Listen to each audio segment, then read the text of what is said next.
And I'm pleased to welcome to this podcast for the first time my friend EINAT WILF, who lives here in Tel Aviv. Politically and socially, I grew up in the Israeli political left, the Labor Party. And as soon as I was a young adult, I could vote. I voted, of course, for Rabin and Barak. I believe that the conflict was essentially quite simple, that it's about land. And I very much believed in the compelling and simple idea of land for peace. If we could just give the land, the Golan Heights to the Syrians and the West Bank and the Gaza Strip to the Palestinians, who already gave the Sinai to the Egyptians, they'll just leave us alone and we can finally end all this war and bloodshed. I was thrilled when Ehud Barak went to Camp David in 2000 and put on the table a proposal that people forget today how far-reaching it was. A fully sovereign Palestinian state, ending the occupation, no settlements. They were either going to be dismantled or exchanged for equivalent land. Redividing Jerusalem. Exactly. So the Palestinians would get a capital in Jerusalem. Precisely, including holy sites. People forget that even that part was going to be divided.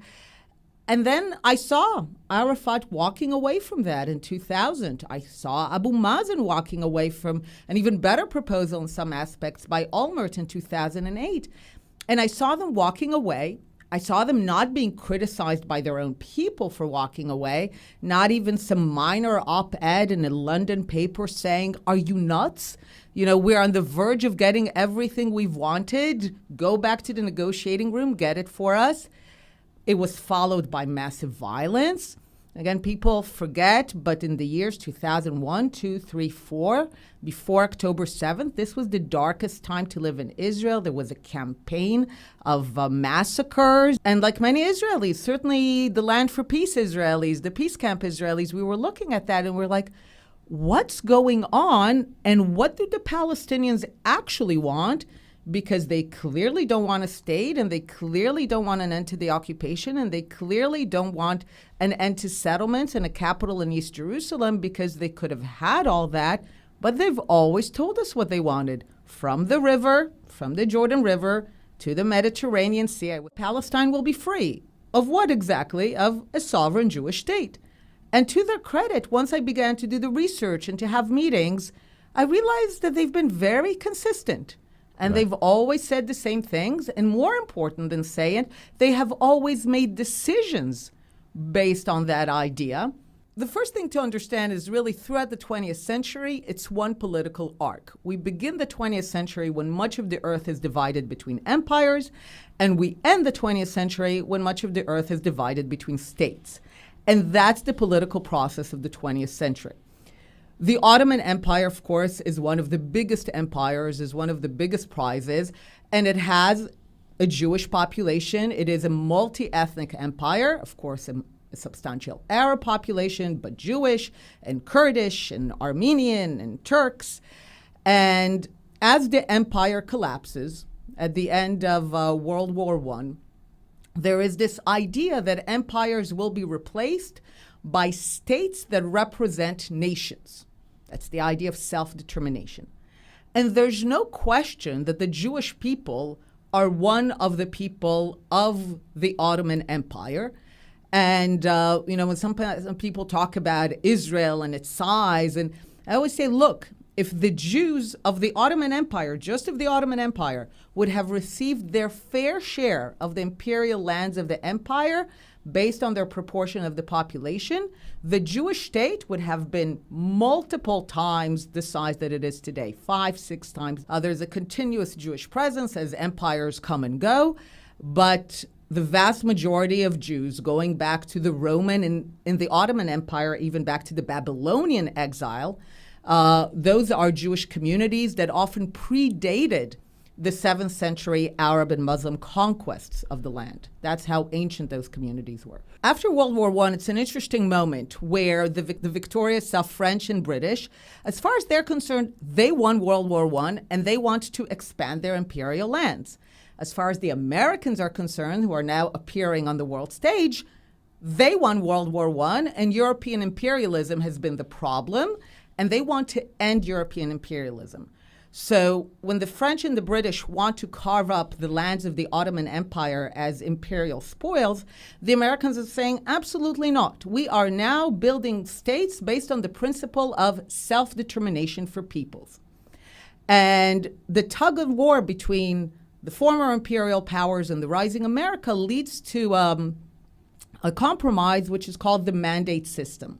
The idea basically being the people of the Ottoman Empire, unlike Europe, are not ready yet for self-determination.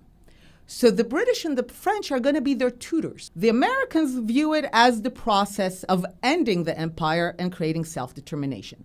There's no question that the people that deserve self-determination in the lands are Arabs, Jews, Turks, Armenians, Kurds, and after World War I, all of them are designated to have states. Okay. The Turks essentially rip apart their side. They do what they do to the Armenians. They do what they do to the Kurds. And Turkey emerges as twice the size of what it was supposed to be. They essentially ignore the principle of self-determination. The Arabs have a similar attitude towards the Jews. But essentially, the Arabs receive 4 mandates: Syria, Lebanon, which are French, Iraq, and Transjordan, which are English. And the Jews receive what's called the mandate for Palestine, because at the time, everyone understood that Palestine means Jewish. The League of Nations basically entrusts Britain with the mandate. You know, people always say, oh, Britain gave this land to a people who were not here. It's actually the opposite. The Jews were recognized as the people who have the right to self-determination, and the Jews were the ones who basically legitimized British tutelage. So it's the other way around. So the League of Nations basically begins the mandate by saying, recognizing the historical connection of the Jewish people with Palestine. And it only makes sense that because before the word was hijacked, everyone in the world understood this meant Jewish. And this is why the next phrase is, therefore they will reconstitute their national home in this land. It was understood that the Jews are reconstituting themselves in this land, which no one denied was theirs by historical and cultural connection. The Arab states essentially emerge. Iraq, Jordan, Syria, Lebanon. They're created and they emerge from this process of the mandate to become sovereign states. The only mandate which is not fulfilled, the only trust that is essentially betrayed, is the British trust to the Jews. And the reason is, of course, Arab violence. At this point in history, the Arabs have only known for the last 1,400 years a certain kind of Jew. Meek, powerless, stateless, exiled. And the national liberation movement of the Jews, the idea of self-determination, Zionism, essentially challenges a 1,400-year view of what is the proper role of the Jew. And those kind of challenges to power structures, to hierarchies, are always met with violence. So the Arabs are essentially trying to put the Jews back into their proper place. Stateless, powerless, meek, the ones that can only be defended at the mercy of the Arab and Muslim ruler, never by themselves, for themselves. And of course, Zionism challenges that. Jews are saying, we're going to defend ourselves by ourselves. That's a massive challenge. Arab violence begins, and it's, again, October 7th is of the same kind. It is barbaric. It is of that kind of intimate brutality that happens already beginning in the 1920s. The Arabs of the land begin to violently react against the possibility of a Jewish state in any part of the British Mandate area. And we need to remember, unfortunately, that they were highly successful. It's not sufficiently emphasized the extent to which Arab violence prevented the state of Israel from emerging already in the 30s. A lot of people think of the state of Israel as a state of never again. Right, of a response to the Shoah, a response to the Holocaust. And I always say that the state of Israel was envisioned so that never at all. The vision of Herzl was the ability to see it ahead of time. Because of Arab violence and British imperial interests, the British essentially, throughout the 20s and 30s, begin to betray the trust that they received from the League of Nations to help the Jews achieve sovereignty.